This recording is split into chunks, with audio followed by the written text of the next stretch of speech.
It is here. It is finally here. Axis and Allies Stalingrad has arrived at my front door. It has been an agonising 7-8 week wait from the supposed August release in the UK. And that delay for me and a few others in the UK has been elongated because of a computer error. Somewhere down the line, when someone stamped on the big red button, the carburettor didn't link up to the Hugely flip, and well, we didn't get ours, but hopefully everyone's getting theirs now, because this looks like a really good game. And I have been bouncing off the walls in expectation like a 5-year-old girl on Christmas Eve. But it's here now. I can put all that to bed. And I've used the in-between time, unusually for me, checking out Stalingrad on other people's channels. I usually like to look at my version first before I start stealing things from other people. But there's been a few unboxing videos and some AAR run-throughs. Hambone HQ, Gibson Rick, and Hilltop Pillbox comes from. Lucky I didn't call him Hillbilly Pillsbury. Of course, BGN, Board Game Nation, has done a great how-to video that's got lots of information on there for the get the novice A&A players get going with their Stalingrad quite quickly, and also there's information for the more experienced players that's going to highlight the important differences from the regular titles that a lot of us already know. But I would say with the BGN video, and Mr. B does point out in the supply line section that you may want to stop that section and go over it a couple of times. And I certainly had to do that because they are a little bit tricky to get your head around initially. But once we get going, I shouldn't make too many mistakes, but it is me, of course. So an unboxing video by me would be well out of date. But there are a couple of things that I want to point out that I haven't seen on other people's videos already covered. So I'll skedaddle through those first, then I'll ask the question that I already think that the answer to is hell yes, and I'll explain that as we go. Okay, let's lift the lid for the very first time on this Starling. I've just seen a bash in the corner. Oh, look at that. Isn't that annoying? Oh, big crunkling. That's not Renegade's fault. That is going to be the handlers at the warehouse or the Muppety every delivery drivers that, yes. I'm not moaning. I'm not a moaner. I like to be positive about things, but that's just caught me out. That's the real... I like my things pristine. And talking of which, Stalingrad rulebook. All tickety-boo, all nice and sweet. One of the things that came up from North Africa that some people have said is that this, and I thought it was going to be the same, one of these string-bound edges or thread-bound edges, apparently people are getting some tears on the papers. It's not going to affect me because I photocopy these rule books and use the photocopies because it's just me being rather stupid about things. Now, interesting, this is what I wanted to see, is how thick these reference cards are. They're not awfully thick cardboard. I'm probably gonna, you know me, photocopy these and not get the nice ones all mucked up and creased because it's just me being silly. Same with the battle board. Little bit thin. I mean, it's a big thing. Let me just grab one from down in my drawers. Down here. This is the thickness of a G40 battle board. Okay, it's a lot smaller in size, but that's how thin these are. These Stalingrad ones are. I don't know about paper quality and longevity and so on and so forth. I'm assuming that's going to be robust and going to stand the tests of time. But yeah, it's more flexible than I thought it would be. But this, I'm sure it's going to be perfectly serviceable. But I probably am going to photocopy the reference sheets because I will be handling those an awful lot. The thickness of these tokens and bits and pieces, yep, they're nice and chunky. It's odd actually. They've got the setup charts in good quality, thick stuff, about the same as what you get on your G40, but not the player aids. Okay, but I'm not a paper consultant. I wouldn't be able to tell you whether that's good or bad. But what I want to try and dive into get down below the boards, I'm sure they're going to be fine, I'll look at those later on, is, and I'm going to dying to get you to see these, on the German pieces.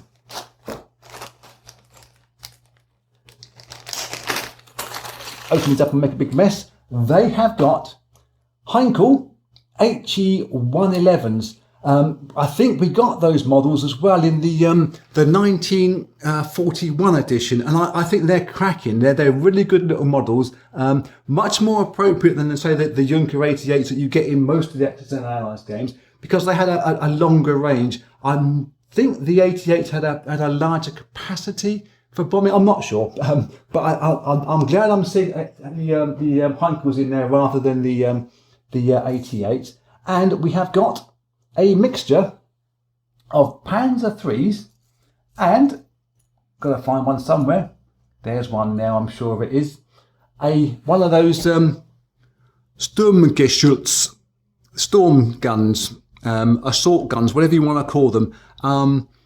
Easily to tell them apart, no problem at all. Maybe from a distance I might misconstrue one once in a while, but it's really appropriate they got both of those together in this game, because the Panzer IIIs are obviously slightly smaller than the Panzer IVs, and the early models had a shorter, lighter barrel to them. So the threes were more often used as infantry support or even support tanks for the Panzer IVs that also took part in various different campaigns. I think some of the Panzer IIIs got upgraded later on in the years to the big 75mm barrels rather than the 37mm barrels that they first came out with, and the 50 cal barrels, which they got upgraded to later on. So it's nice to see them. And as far as I understand it, the Stugs and the Panzer IIIs are all built on the same as Daimler-Benz chassis. So all you Mercedes drivers will be well pleased to see those ones.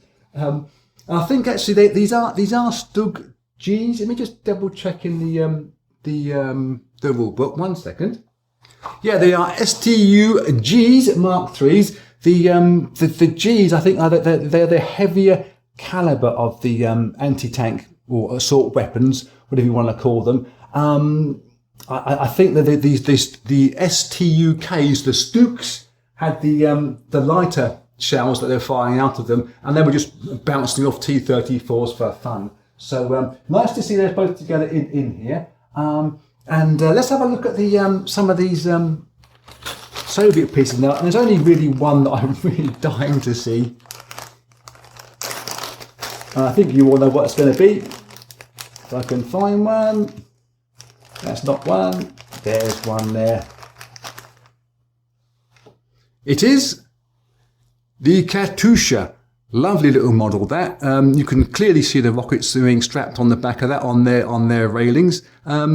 Not sure whether it's a Ziz or a Gaz or whatever vehicle that it's being stuck onto. May even be a Studebaker, because the Katushas were stuck onto all sorts of different types of vehicles.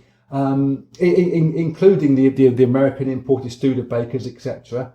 As long as you had a stable platform, you could fire those big rockets off of them. It could come from an armoured train or a riverboat, for that matter.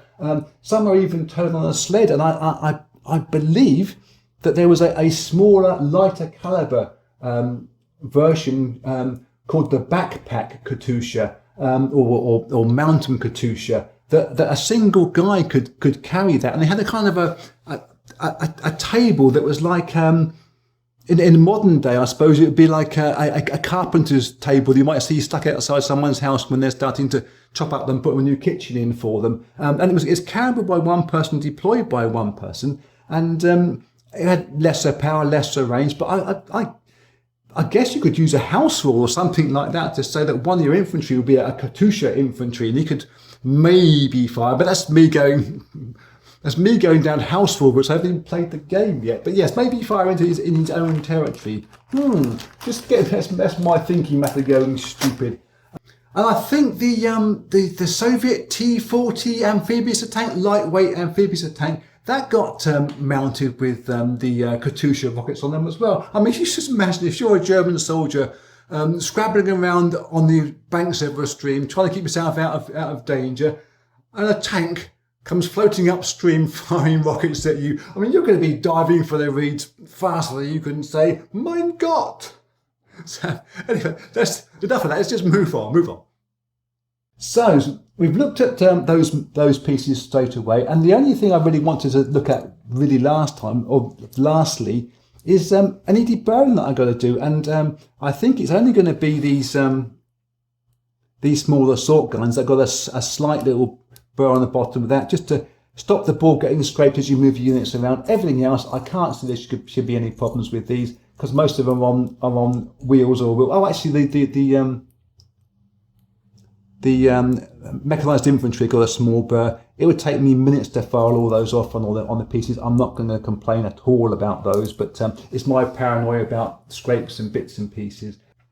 The other thing I suppose I wanted to just point out that I will probably be using on the board, and I'm going to pull one out now and hopefully pull it out sensibly and not get too overexcited, is the air bases. They are marked on the boards as I was expected. Yep, they are just printed onto the cardboard here. I think they are quite nicely visible, but I'm probably going to be using my own custom-made air bases just to highlight these areas, because I have seen on a couple of videos people have been landing their planes in places they shouldn't be. So let me get this all cleared out of the way, do a little bit of deburring, and I'll come back to you in a mo. Okay, so here are the two boards side by side now. We've got the city map over here. It's probably about as wide as I'd suggest anniversary, maybe a fraction shorter than anniversary, but width-wise, that way it's going to be about the same size as North Africa, so, which is, it fits on a kitchen table, so that's okay. We're happy with that, and we can sort of really look at the historicity of this game. The Battle of Stalingrad, the bloodiest battle, arguably the most important land battle of the war. I mean, it certainly was a turning point. And when waiting for this game to drop through my door, I started to read the rules. I don't normally read the rule books ahead of time. I prefer to have the game in front of me, get a grasp of what I'm seeing on paper is what I'm seeing on the map as well, making sure it all ties in. But I realised when doing that it is possibly the most historically accurate version of Axis and Allies to date. Yeah, I know World War II happened and Battle of the Bulge and D-Day is all based on real events. And I really like playing those titles, but I always felt, and I'll whisper this, I always felt that they were a nod to history, done so for game balance reasons. Otherwise, why play any version of Axis and Allies if you know that the Allies always win, Axis always lose? So yeah, it's a game balancey thing. But this is different, and just looking at the setup on a bit of a larger scale and going beyond the borders here. Barbarossa, 3-pronged advance, with one lot going up towards Leningrad, encircling that, one lot going towards Moscow, falling short of that, and Rundstedt's army group south were heading down past here. They're going down towards the Caucasus to get that important oil because Germany didn't have enough resources under their belt. And with the Moscow advance falling short and a bit of a pushback by the Soviets, the army group south northern flank up there was a little bit vulnerable, and so the Volga was being used to resupply Soviet troops in Stalingrad and in the surrounding areas. So the decision was taken to attack Stalingrad, and not just for strategic purposes either. I think it was done for a bit of prestige, a bit of morale, a demonstration of German might, and humiliation for Stalin, because it's named after him. I think, trying to remember from a book I read about 4 years ago, I think it was called something like Starin. I might be wrong with that. I'm frequently but I digress. The Germans came in this way, and they came in fast. Usual blitz tactics of standoffish, sending your bombers first, pound everything on the ground there, sending your tanks with a bit more precision, and then sending your infantry, artillery to mop things up there. It's a tried and tested formula. But here's the thing: the German Sixth Army by Paulus was doing all of that. Paulus wasn't necessarily the most experienced of the generals, and General Chukov, who was the Soviet guy, experienced this kind of blitz tactics as he pulled back into Stalingrad, either here on the region border or actually on the city itself. And he got an idea. He knew what the Germans were trying to do and how they were doing it. And so when pulling back himself, he got not just the army of the Soviet Union, the Red Army, but the peoples themselves started to dig defence ditches and tank traps and so on. It wasn't just the army being used; it was the peoples of the Soviet Union as well, all pitching in for the cause. And apart from the wonderful new sculpture in this game, which gets a definite thumbs up by me, having these fortified zones in here, in city board and the region board, is another thumbs up. We give thumbs up ratings from now on, I think, because it was the Soviet citizens, the Grazdenin, that also began ransacking and looting their own towns and villages, burning their homes, a Soviet scorched earth policy that marries up really well with the overall limited supply in this game, because if you haven't got your supply lines in place, you can't fight as effectively. So yeah, thumbs up for that one too. I think the Germans were hoping to feed themselves on what they could find and shelter themselves on places they can find. It was denied to them by some brutal Soviet fatalism, I suppose you could call it. Anyway, Zhukov and presumably the Soviet High Command decided that Stalingrad should not fall. It's part of that not one step back rule, where guys can't move away from German units on the region board and can't move out of the city on the city map here. And it was an effort to buy some time. I suppose. I'd say they were sacrificing a few for the many, but there were many sacrificed in that situation. That ties in with that not one step back rule. Gives another thumbs up for me there if we're using a thumbs up rating.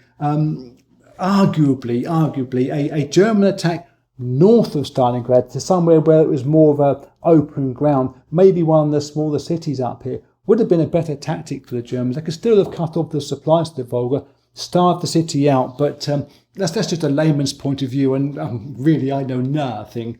So anyway, General Chukov, the Soviet general, garrisoned himself into Stalingrad, city board or the region board, whichever you're going to put it in there, and he had just enough men and women to hang on. So bringing one guy across or one unit across the Volga when it's frozen or with its ferries is a great idea. It marries up with that small amount of units you're bringing in. These almost like guerrilla groups are coming in just in small numbers, but small and readily kept coming forwards into there. And it was men and women that were being used to fight, not just the guys. The women were also being used in the army and certainly in the air as well. I'm not sure if they used them in Soviet Navy, but I'd have to look that one up. But in not just in an obvious logistical sense, the ferries bringing in one person at a time is a great rule. It works really nicely there, and the whole thing makes sense of the Operation Uranus, where the German Sixth Army under Paulus was here. They were right at the banks of the Volga, and it was that last chunk of that advance that was the hardest part of the fight for Germany, because their bombers had come in already. It devastated the streets. There was rubble around all over the place, and it meant that the usual open ground combat that works so well with the blitz tactic couldn't work as well with the rubble on the streets, because you've got your guys there fighting hand to hand, door to door, because there were guys in the same buildings who were fighting each other very, very bravely. You couldn't put in there your light bombers, you couldn't put in your artillery pieces. Again, that makes sense of one of those rules that are in that book there, with that combat marker, again, inflict either away from either assault or battle. Great idea with that one there. And it ties in as well with these ambush sites. With so much rubble and devastation on the streets, there were so many places where guys could sit up on high and protect areas around them, because obviously one person up here with a gun can see what's coming in from different places all around. It's hard to dislodge somebody that's sat in their little nest up here when you're running in and getting picked off en route. So the guys coming into to Stalingrad across the Volga, they had a life expectancy of about 24 hours, killed or injured, and it was a drip feed of troops into the meat grinder, if that's not mixing metaphors. But it was enough to keep certain swathes of the city alive, if not the whole city itself. And the Soviets really took on an idea from perhaps the RAF at the start of the Battle of Britain, where large wings of German bombers would come over in their hundreds, if not thousands. And was it Air Chief Marshal Dowding? It was his idea not to send up everything you got all at once and lose nearly all of them, because there's nothing left to fight the second day. British pilots could parachute down to safety and get another plane up, hopefully, if they survived that combat, provided there was enough guys on the ground to actually get back up into the air and enough planes for them. So it's that buying of time, that idea of not giving it your all and losing it all in one day, despite other heavy losses going off around them, was part of what Zhukov and the Soviet Red Army under Zhukov was down this way, and it allowed General Zhukov to amass an army of about 1 million strong men and women for this big, massive counterattack Operation Uranus, which was a total surprise to Germany when it came. And they again borrowed a tactic there from the German blitzes. They came in with their planes first. They bombed the German infantry on the ground, and etc. Then they came in with the T-34s, arguably the best tank in World War II, and then came in with their infantry afterwards. And they encircled this whole area here. Potomac was cut off in about 4 or 5 days. It was a go big or go home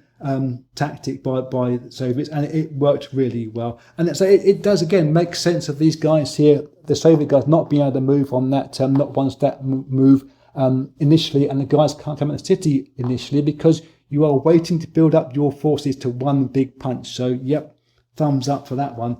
And so when the counterattack comes from the Soviets, the Operation Uranus, it's dictated by the region board. They come in this way via these arrows, and the northward arrows up on out of shot over there. That's the way that the Soviets came in. They came in these directions. The board is telling you historically which way the things happened there. And there was approximately 300,000 Germans locked in here, cut off from their supplies in, I think that they called it a kessel, or the kettle. They were stuck in there, kettled into one place.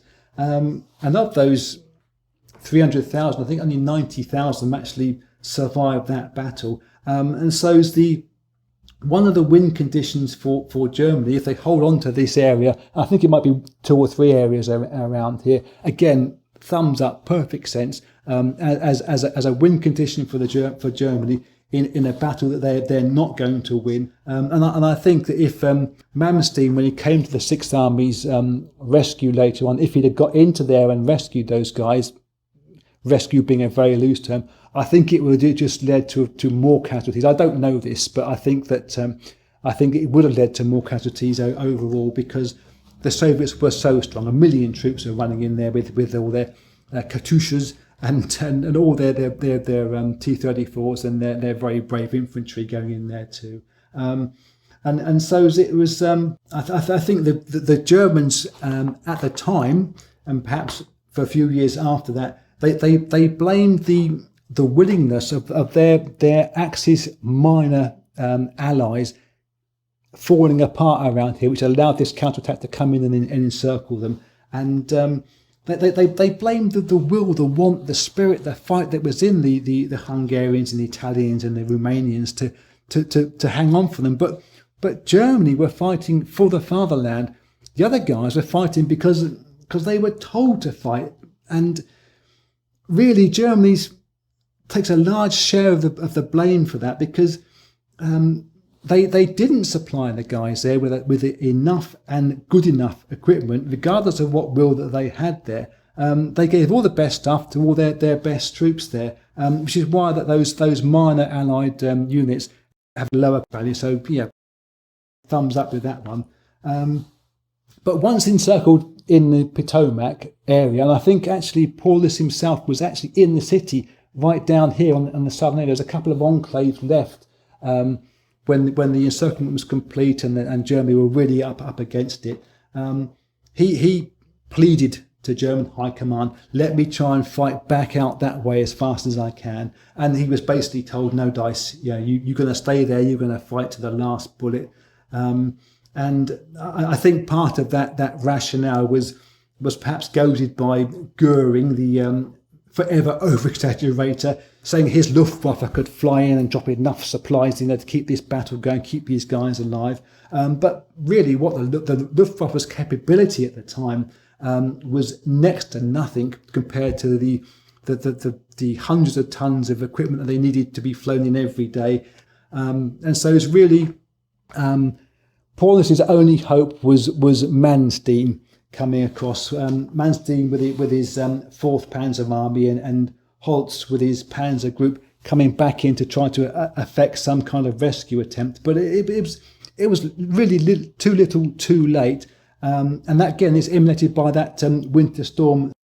So thumbs up for there. It's whatever you can get, you can bring forward. Have you got enough? Well, probably not. In real terms, in game terms, we see what happens. So I guess all in all, this the showboating want for Stalingrad's capture and its immediate capture made it, if not doomed from the start, then have been a more difficult prospect than it could have been. But you never know. History is only going to tell us this one version of it. And as I said before, I haven't played this game yet. The components look great, but wow, historically, I've given this about 10 thumbs up so far, and I haven't thrown a single dice at this board yet. But the prospect is mouth-watering. And so with all that, I'd say thus far that this is the most accurate, historically accurate A&A game to date, I think. But of course, anything could happen when we get going, and that's what I'm going to be doing next. So until then, be cool.